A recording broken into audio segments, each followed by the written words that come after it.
Diqqat tezkor shoshilinch xabar. O'zgidromet muhim ogohlantirish bilan chiqdi. Assalomu alaykum hurmatli tomoshabin. Tezkor yangiliklardan xabardor bo'lib turishni istasangiz, kanalimizga obuna bo'lib, videolarimiz davomida bir dona like tugmachasini bosib qoldirishni unutmang.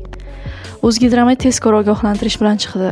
Idora ma'lumotiga ko'ra, 2-5 iyun kunlari kutilayotgan yog'ingarchiliklar sabab respublika tog' oldi va tog'li hududlarda sel hamda suv toshqini hodisalari kuzatilishi mumkin.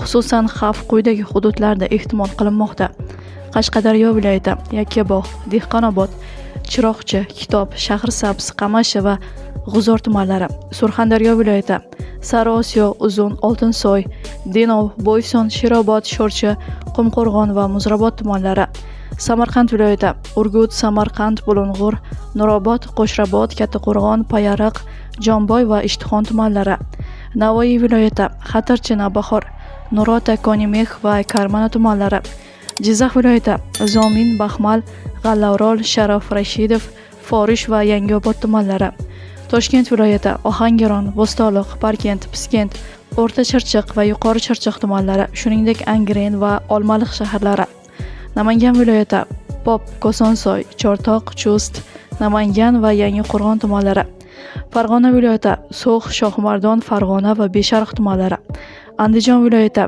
Andijon, Asaka, Jalaquduq, Qo'rg'ontepa, Paxtaobod, Izboskan, Xo'jaobod va Marhamat tumanlari hamda Xonobod shahri. O'zgidromet tog' oldi va tog'li hududlarda yashovchi fuqarolar, dam oluvchi hamda mazkur yo'nalishlarda harakatlanuvchi haydovchilarni ehtiyotkor bo'lishga chaqirdi. Shu bilan birga respublikaning ayrim hududlarida yomg'ir suvlari to'planishi mumkinligi qayd etildi. Bu holat ayrim joylarda qisqa muddatli suv toshishlarga sabab bo'lishi ehtimoli bor deyilgan xabarda.